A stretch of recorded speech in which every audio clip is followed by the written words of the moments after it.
crescer, frutificar e ganhar espaço. Amém? Ora, naqueles dias, multiplicando-se o número dos discípulos, houve murmuração. Pausa, só olha aqui para mim. Essa é a igreja primitiva, é a primeira igreja, é a igreja que Jesus acabou de subir, que os apóstolos estão edificando e estruturando. E o que me assustou aqui é que nessa igreja tem murmuração, gente. Não, é estranho, não é? A gente falar que tem murmuração na nossa igreja hoje é porque faz 2000 anos, mas essa aqui ainda é a pura, é na raiz. Essa igreja é a tradicional, é a própria, é a original, e já tem murmuração. Aqui os discípulos eram os pastores, os líderes estavam implantando a igreja, e aí a Bíblia diz que começou uma murmuração dos helenistas contra os hebreus. Por quê? Está no texto. Qual que é o problema dessa igreja?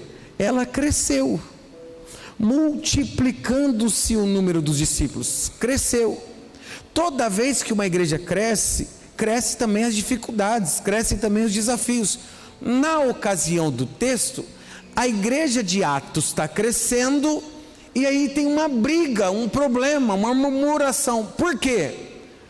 Porque as viúvas, os órfãos, estavam sendo esquecidos na distribuição diária, no alimento, na cesta básica, na visita.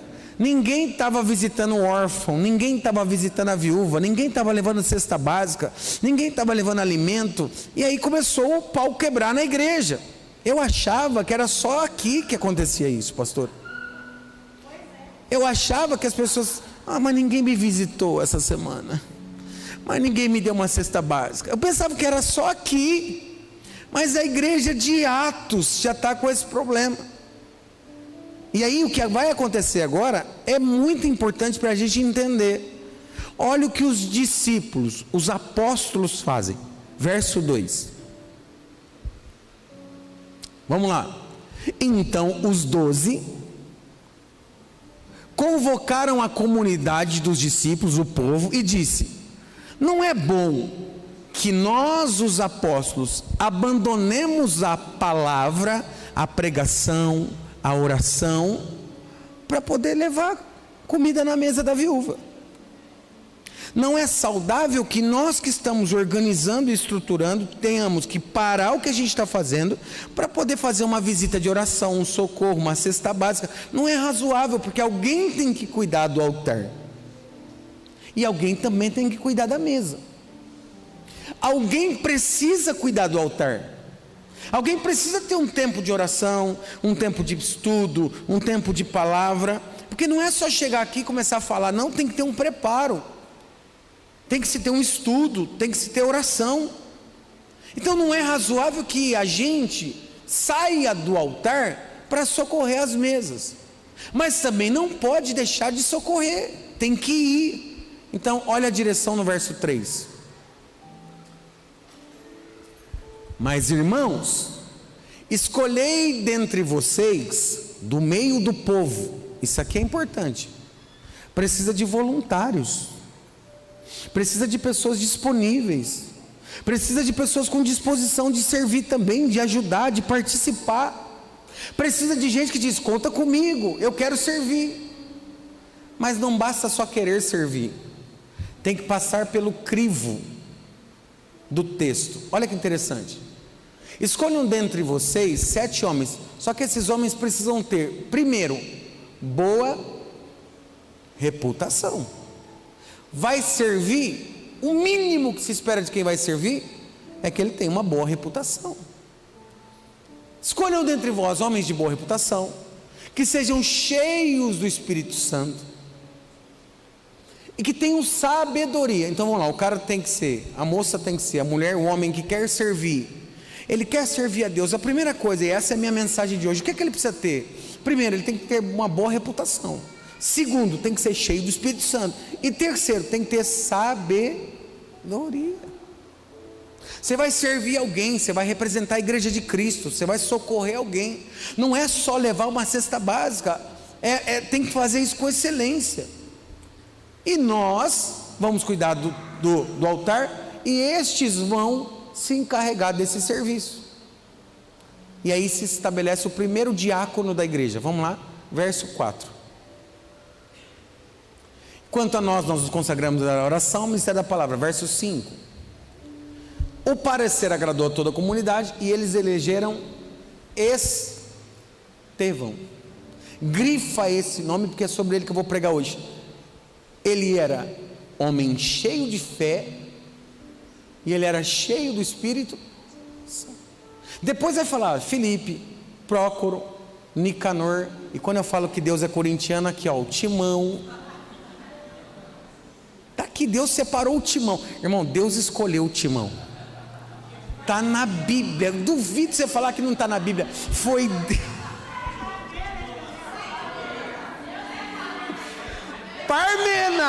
Parmenas, tem nada de parmeira aqui não. Deus escolheu o Timão, irmão. O Parmena entrou aqui, ó. E o Nicolau, e ele era prosélito da Antioquia. Você pode aplaudir a palavra de Deus. Aplauda a palavra do Senhor.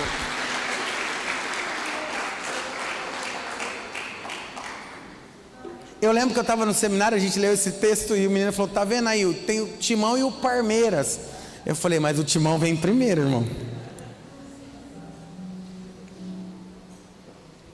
Eu queria falar sobre ser cheio do Espírito Santo. Talvez hoje é uma mensagem pastoral, uma mensagem que vai pôr cimento nessa massa. Nós vamos aprender que o que Deus quer de nós é que sejamos pessoas cheias do seu Espírito. Por que você saiu da sua casa? Não veio só para ouvir uma pregação, você veio para ser cheio de Deus, para ser cheio do Espírito Santo, para fortalecer a sua fé, para levantar a sua vida de oração, para levantar os muros de oração da sua casa. Você veio aqui hoje à noite porque você teve um compromisso com o Senhor. Tem gente aqui que veio de longe. Eu costumo dizer que quando a gente sai de casa para vir para um culto é um evento. Você tem que pensar na roupa, depois você tem que pensar na gasolina, depois você tem que pensar no lanche depois do culto. Não é fácil. Eu estava aqui agora, pastora Lê, e a Manuela veio aqui. A gente sai muito cedo de casa, né? O pessoal do louvor, e é até bom falar, porque às vezes eles querem aparecer. A gente chega aqui para ensaiar 3h30, 4h30 da tarde, para ficar até 11 horas da noite às vezes aqui. E aí a gente fica com fome, os nossos filhos com fome, as crianças com fome, as esposas com fome. E aí eu estava aqui sentado, minha filha veio e falou assim, pai, estou morrendo de fome. A gente saiu de casa, eram umas 5 horas. Pai, estou morrendo de fome, e a cantina já abriu, e tem salgadinho lá e refrigerante lá. Eu falei, filha, vai lá, fala que você é filha do pastor. Ela falou, não tem dinheiro, pai, precisa de dinheiro. Ela tem 5 anos, eu acho que ela aprendeu com a mãe, cara. 5 anos a menina tem, já quer dinheiro. Aí pegou 10 conto meu, já saiu aí. Eu nem sei o que é que aconteceu. Mas sabe, a gente precisa vir para cá, e a gente enfrenta fome, frio, criança vem trocada e não sei o quê. Para quê? Para a gente entrar por essa porta e ouvir uma palavra que vai alicerçar a nossa fé, que vai dar uma direção para a nossa fé. Hoje a minha palavra é pastoral. Eu preciso que você entenda que não adianta você vir à igreja se Deus não estiver dentro de você. Nós precisamos ser cheios de Deus. O desejo de Deus é que sejamos cheios. Diga comigo, o desejo de Deus. Muita gente para pouca voz. Diga, o desejo de Deus é que sejamos cheios do Espírito de Deus. A coisa mais importante que pode existir para alguém é você poder ser cheio do Espírito de Deus. Isso é fé. Uma pessoa cheia do Espírito de Deus, cheia de Deus, ela tem comportamentos condizentes com a fé que ela professa. Eu não posso dizer que tenho o Espírito de Deus e agir como uma pessoa que não tem. As pessoas que têm o Espírito de Deus, nesse momento estão ouvindo a palavra. Não dá para dizer que alguém que tem o Espírito de Deus está lá dançando a música do Léo Santana, na Sapucaí, sei lá onde. Não dá para dizer que uma pessoa que tem o Espírito de Deus está no momento agora se prostituindo, e tem muita gente fazendo isso, bebendo agora, se drogando, se prostituindo, os motéis, as bagunças. Daqui, irmão, até terça-feira, muita desgraça acontece na nossa nação.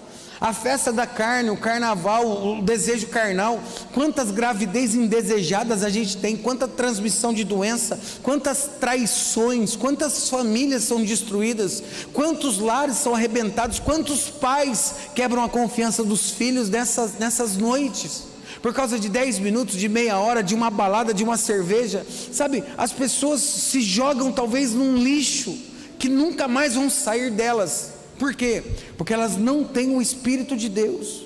Quem tem o Espírito de Deus vence. A Bíblia diz assim, que a vitória que vence o mundo é a nossa fé. O que vence o mundo, e o mundo fala de sistema, de pecado, de desejo, é a nossa fé. Aprenda isso. Você não está aqui porque você é santinho. Se deixar, a sua carne vai fazer você sair e ir para o carnaval e dançar e fazer um monte de coisa que talvez você já até fez. Mas o que te coloca sentado nessa cadeira, ou talvez aqui diante desse computador para me ouvir, é porque você está cheio do Espírito de Deus. É porque o Espírito de Deus está sobre você, e ao de receber o Espírito de Deus, a gente passa a ser consciente das nossas decisões, dos nossos caminhos, aonde a gente vai. Eu gosto muito de uma frase, e falo ela sempre, que diz assim: o lugar que você frequenta revela o que você procura. O lugar que você frequenta revela o que você procura. Quais os lugares que você frequenta? Nessa noite de carnaval, você está aqui na presença do Senhor. E eu queria que você olhasse para quem está perto de você e dissesse: parabéns, porque você veio buscar Deus hoje. Parabéns que está aqui. Você pode aplaudir a Deus pelas pessoas que estão buscando ao Senhor.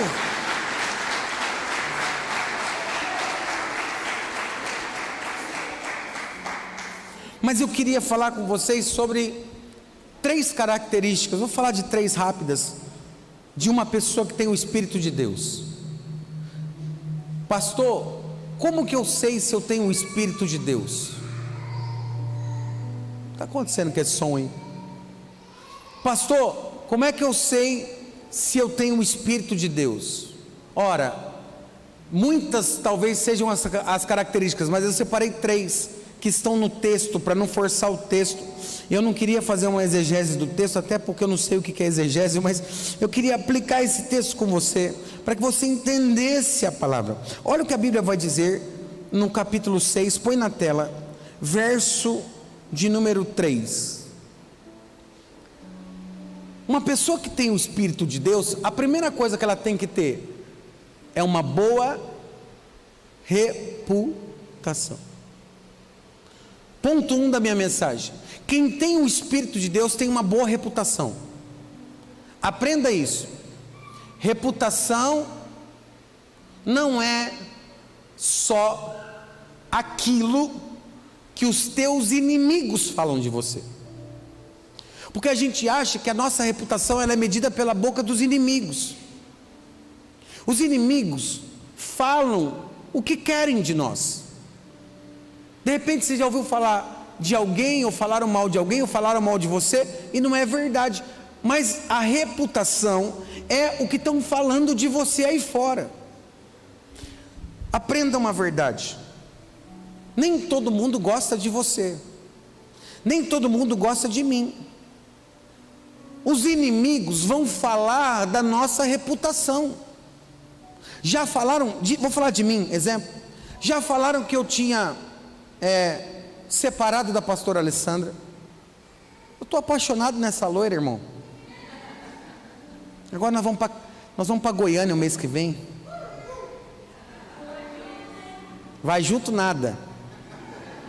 Vai só eu e a pastora. Eu vou lá na igreja do Mac Anderson, o Delino vem para cá. Na quarta, na quinta a gente volta. Delino vem na terça para cá. Na quarta a gente volta para Goiânia com eles para conhecer a family, para ver a igreja lá. E aí a gente vai estar lá perto, a gente vai para, eu acho que é Caldas Novas, Águas Quentes, Rio Quente, essas coisas de crente. Senhor, repreende toda inveja agora, Pai, em nome de Jesus. Mas já falaram. falam de tudo, vão inventar história, porque os seus inimigos não têm o que falar de você, então eles inventam história. E aí a gente tem que tomar cuidado com o que a gente está ouvindo, para saber se aquilo é mesmo uma reputação. Preste atenção, guarda o que eu vou te ensinar. O que importa não é o que estão falando de você, o que importa é quem está falando. Vou repetir, não importa o que estão falando, o que importa é quem. Falaram, por exemplo, que eu tinha separado da Alessandra, mas quem caminha com a gente sabe que a gente nunca se separou. Então, quem é que está falando? É fulano. Não leu a primeira capa do livro da minha vida e quer falar tudo, não sabe nada. É diferente de quem está perto. E guarda isso, quando a Bíblia fala de boa reputação, ela está dizendo o seguinte: para as pessoas de perto da sua vida e da minha vida, nós devemos satisfação. Para as pessoas que caminham perto de nós, nós devemos satisfação. Quer ver um exemplo? Se é casado, você deve satisfação de uma boa reputação à sua esposa. Você é casada, você deve satisfação de uma boa reputação ao teu marido. Você é pai, você deve uma boa reputação aos seus filhos. Os teus filhos devem uma boa reputação aos pais. Os crentes dessa igreja devem uma boa reputação a mim que sou pastor, e eu que sou pastor devo uma boa reputação a vocês que são ovelhas, que estão comigo aqui perto. Essas pessoas de perto, dos pais, mães, irmãos, sobrinhos, elas precisam que nós tenhamos uma boa reputação, porque estas caminham do nosso lado, estas sabem a nossa verdade. Não os que estão falando o que querem aí fora, mas os de dentro, os de perto. Estes precisam ver em nós um bom caráter, uma boa reputação. Essas pessoas precisam ver em nós verdadeiros homens de Deus. Eu já falei isso em casa, falei isso com a Rafa uma vez, há muitos anos atrás. Eu me lembro que numa conversa no carro, ela disse: o fulano da minha classe, o pai é separado, o fulano da minha classe, a mãe também é separada, divorciada. E eu disse para ela dentro do carro: minha filha, eu nunca vou trair nem você e nem sua mãe. Eu devo satisfação à minha filha, eu devo mostrar a ela que eu sou um homem de boa reputação, de caráter. Nós precisamos aprender a prestar uma boa reputação. E aí, eu não estou falando dos de longe, porque Jesus ensinou sobre isso. Preste atenção, a Bíblia diz que Jesus chamou os discípulos e disse assim a eles: o que é que estão falando aí fora de mim? Quem dizem ser o Filho do Homem? Qual é a minha reputação aí fora? Aí Pedro falou: Jesus, vamos deixar esse assunto quieto, porque o que estão falando do Senhor aí fora não é legal. É bom não falar o que estão falando. Jesus falou: não pode falar, Pedro. O que é que estão falando de mim aí? Aí Pedro falou: estão falando que o senhor é um beberrão. Estão falando que o senhor come e bebe com prostitutas, com ladrões. Para piorar, estão falando que o senhor é o próprio Beelzebu. Estão dizendo que o senhor expulsa demônios em nome do maioral dos demônios. Estão dizendo que o senhor é uma pessoa endemoniada, cheia de demônios. Aí Jesus dá uma olhada para os discípulos e diz assim: beleza, isso é o que estão falando lá fora, mas vocês que caminham comigo, vocês que comem, dormem, caminham, têm acesso comigo o tempo todo, o que eu sou para vocês, quem eu sou, e para vocês, o que eu sou, quem eu sou, porque o que importa não é eles, não são eles, o que importa é o que vocês veem em mim, quem eu sou para vocês. Aí Pedro diz para nós: tu és o Cristo, o Filho do Deus vivo. Esse é um testemunho de quem come junto, esse é um testemunho de quem dorme junto, de quem passa junto o tempo, de quem, sabe, as pessoas precisam olhar em nós, os que caminham conosco, e dizer: verdadeiramente é um homem de Deus, é uma boa reputação. E aqui eu quero aplicar essa primeira verdade rápido. Quando você chega num restaurante que você é acostumado a comer, qual é a sua reputação lá? Quando você chega a um lugar para fazer um negócio, qual é a sua reputação naquele lugar?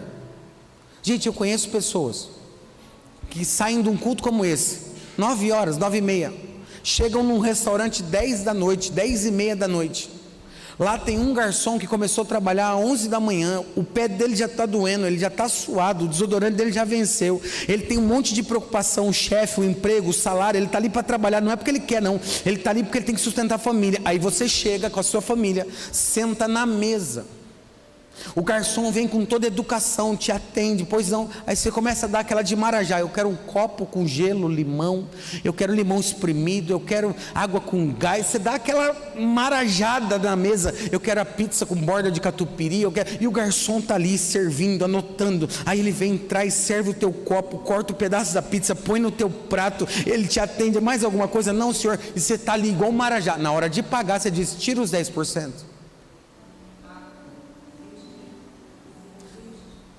Porque é lei. Ah, é lei. Aprenda que a generosidade vale mais do que a lei. Aprenda que o que você está deixando na mesa é a sua reputação. Quando você chega naquele restaurante que você vai ser servido por aquelas pessoas, qual é a impressão que eles têm de você? Chegou o generoso? Chegou alguém que é de boa reputação? Ou chegou o pão duro, sonrisal? Olha para alguém e fala, Deus está falando com você. Vou falar. Pode falar, Deus pegou você agora, hein?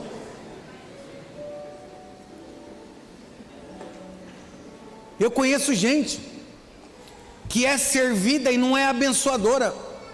Eu conheço gente que vai fazer um negócio e o negócio só é bom quando ele consegue lascar o outro. Quanto mais ele puder tirar da pessoa, melhor. Aprenda isso. Olhe para mim. Negócio bom é quando as duas partes saem satisfeitas. Eu vou repetir. Um negócio bom é quando as duas partes saem satisfeitas. Você já viu negociação que você vai arrancando a comissão do vendedor? Não, eu só compro se você abaixar isso aqui. Cara, mas eu preciso vender, é a minha comissão, eu vivo disso. Não, eu só compro, você arranca a comissão do vendedor. Seja generoso. Quanto custa? Você pode pagar? Posso. Quanto que é? É 100? Tá bom, estou te pagando R$100. A sua comissão está inclusa? Tá. Então estou te abençoando, eu estou abençoando o seu salário, eu estou sendo generoso. Isso é boa reputação.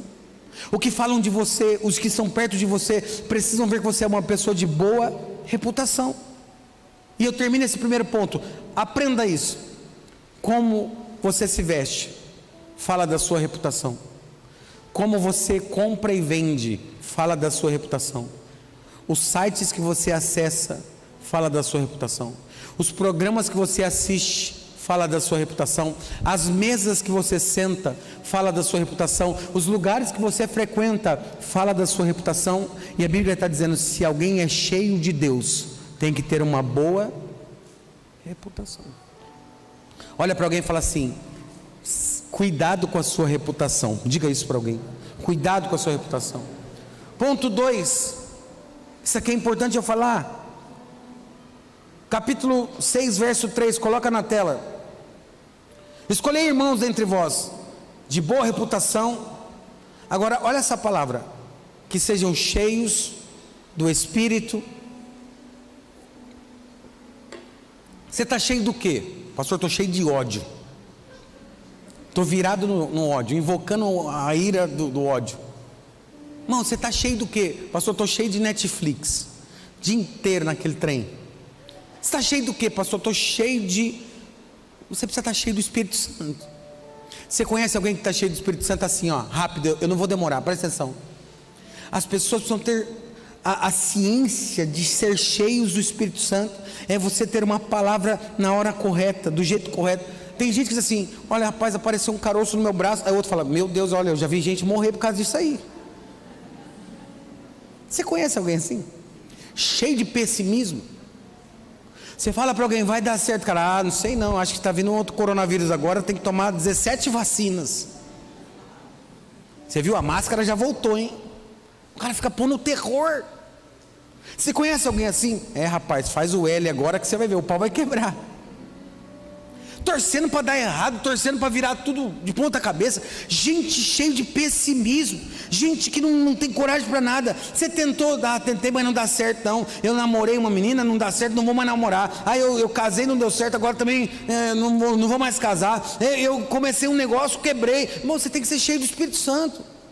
Uma pessoa tem que encontrar em você uma palavra de alguém que é cheio do Espírito Santo. Alguém cheio do Espírito Santo está disponível para curar, para abençoar, para encaminhar, para dizer, não, vai dar certo, olha, Deus está com você. Nós precisamos ser cheios do Espírito Santo. Aprenda isso. Quando as pessoas olharem para você, elas vão esperar uma palavra de Deus, e você vai ter essa palavra para dizer para elas assim, olha, como é que vai ser? Eu não sei como é que vai ser, mas eu creio que Deus vai entrar nessa situação, que o milagre vai acontecer. Eu declaro, levanta a mão para receber, que você vai incendiar os lugares onde você está, e as pessoas que estão perto de você vão dizer, essa pessoa ela é cheia de Deus, ela é cheia de fé, ela é cheia do Espírito Santo. Onde estão aqueles que são cheios do Espírito Santo hoje à noite, que podem dar um glória a Deus aqui, irmão?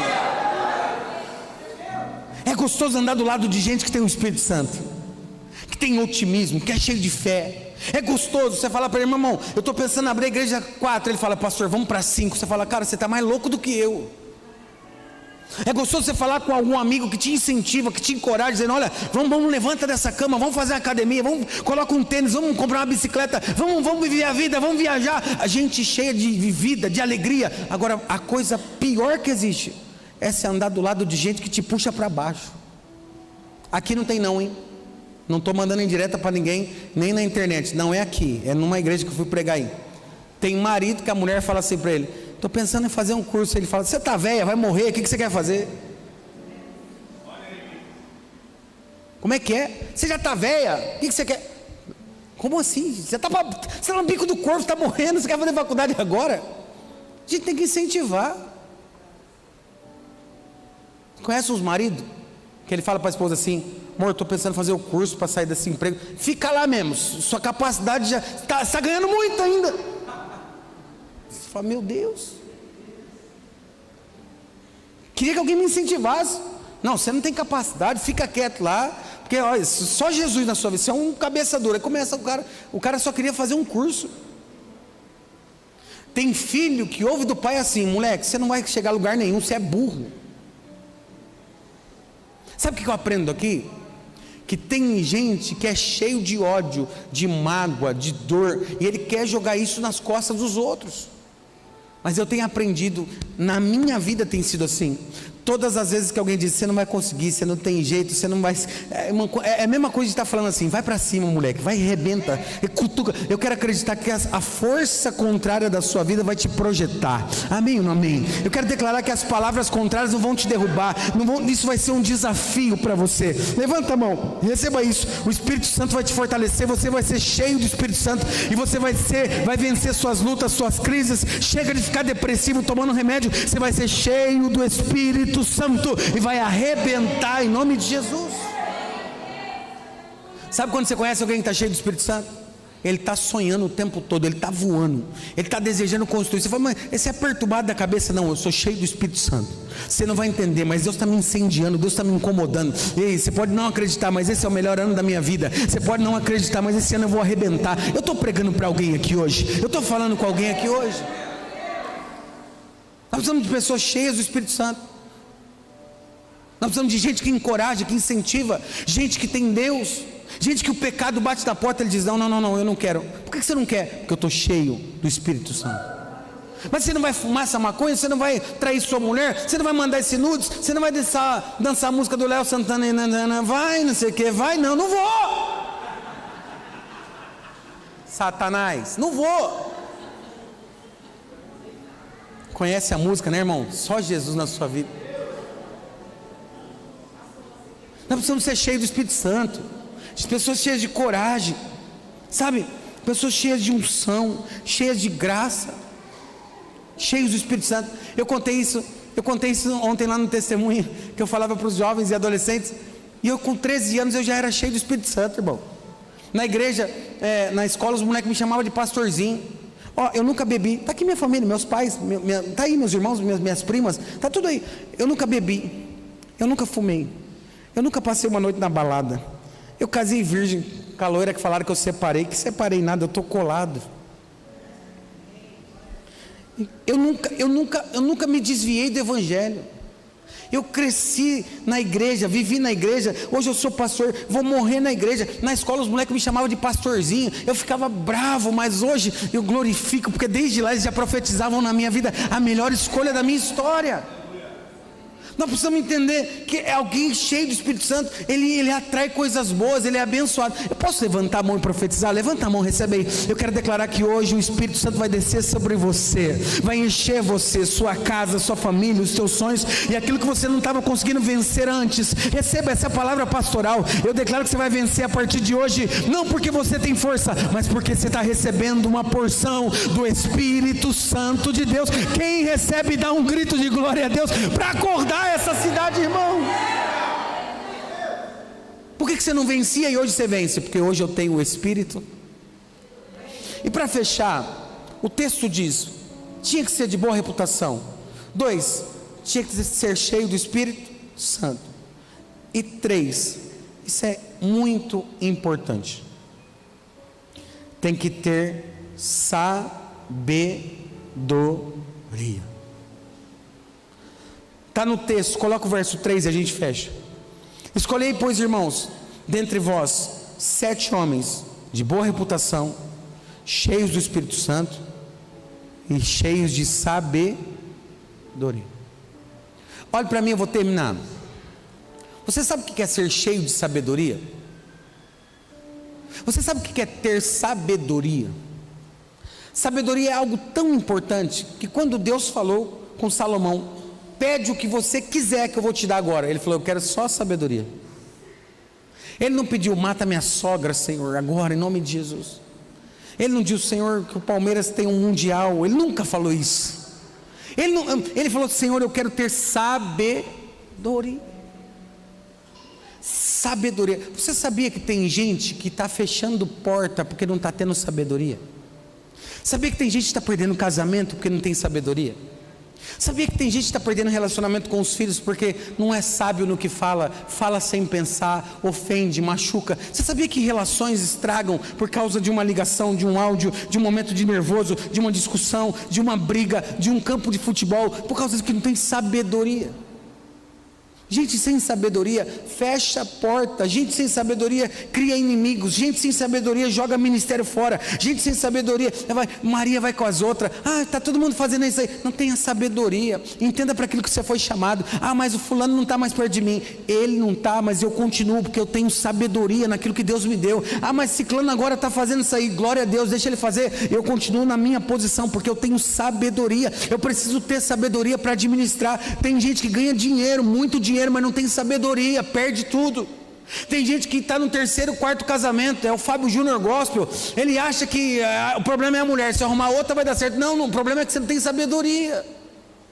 Você vai jogar fora, você vai destruir mais uma família, você vai machucar mais uma pessoa. Tem gente que não consegue uma relação, não consegue namorar, não consegue ter um relacionamento sério. Por quê? Porque começa a namorar, não tem sabedoria,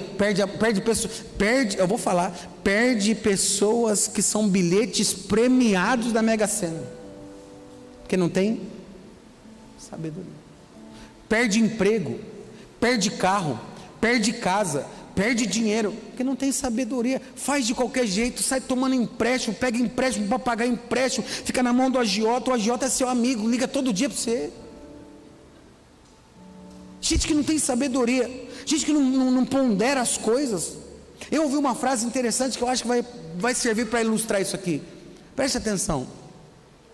Existe uma diferença muito grande entre conhecimento e sabedoria. Pastor, conhecimento e sabedoria não são a mesma coisa? Não. Conhecimento é uma coisa, sabedoria é outra. Tem muita gente que tem conhecimento, mas não tem sabedoria. O que é sabedoria? É você fazer a melhor coisa com o conhecimento que você tem. Quer ver um exemplo? Anote isso. O que é conhecimento? É saber que tomate é uma fruta. O que é conhecimento? É saber que tomate é uma fruta. E o que é sabedoria? É não pôr tomate na salada de fruta. Conhecimento é saber que tomate é uma fruta. E o que é sabedoria? Não colocar tomate na salada de fruta. Isso é você pegar o conhecimento que você tem e usar da maneira correta. Tem muita gente que é inteligente demais, tem muito conhecimento, mas não tem sabedoria. Não para em emprego nenhum, não para em relacionamento nenhum, não para em igreja nenhuma, a pessoa vive perturbada, porque não tem.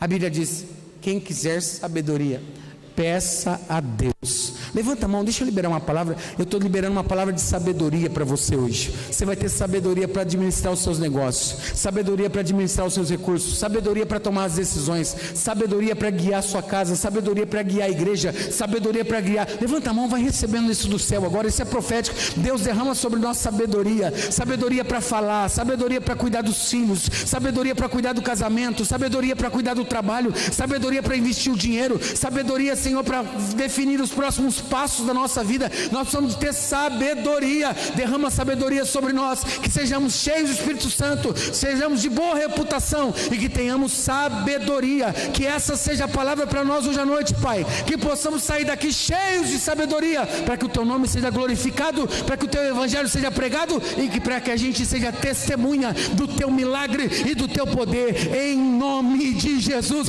Quem crê, dá um aplauso bem gostoso para Jesus e fica de pé aí, irmão. Fica de pé.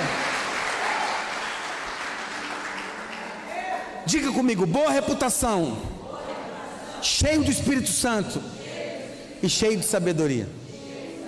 Olha para quem está perto de você e diga: boa reputação, cheio do Espírito Santo e cheio de sabedoria. Estevão é o personagem, e permita-me terminar com ele. Quem foi esse homem que a Bíblia diz que ele era cheio do Espírito Santo, cheio de sabedoria e tinha uma boa reputação? Seu nome? Estevão. Sua importância no reino: o primeiro diácono da história. O primeiro diácono estabelecido pela igreja para servir o próximo. E também o primeiro mártir a morrer pelo Evangelho. Esse cara era tão de boa reputação, tão cheio do Espírito Santo e tão cheio de sabedoria, que ele foi o primeiro a servir e o primeiro a morrer pela igreja, depois de Cristo. Esse cara morre apedrejado aos pés de Paulo, que ainda era Saulo. Está no texto do capítulo 7, eu termino aqui. A Bíblia diz que Estevão era tão cheio de Deus, tão cheio de sabedoria, tão cheio de boa reputação, tão cheio do Espírito Santo, que ele morre como um mártir em favor da igreja. O primeiro sangue de um homem, tirando Jesus, que morreu por causa da igreja, é esse cara. Olha a importância dele.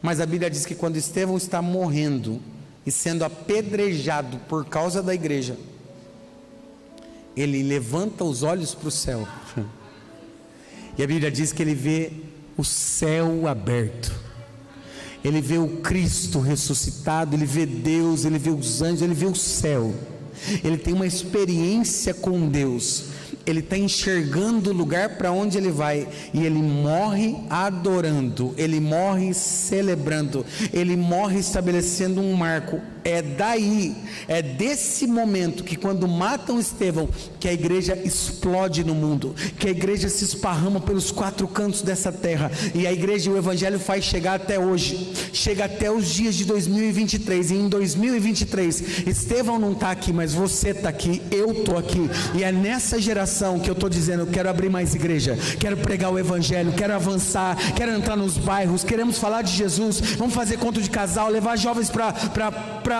lugares, levar adolescentes para Hopi Hari. Para quê? Para falar de Jesus. Hoje eles não estão mais no nosso meio, mas nós somos os Estevãos do nosso dia. Olha para quem está perto de você e fala: você é o Estevão desse dia, você é o mártir desse dia, você é quem Deus está usando para esses dias, é com você que Deus está contando. Eu posso falar, é com você que Deus está contando, irmão. Enquanto muitos estão se perdendo no carnaval, Deus está levantando Estevãos hoje aqui, gente que vai defender o reino, vai defender o evangelho. Pastor...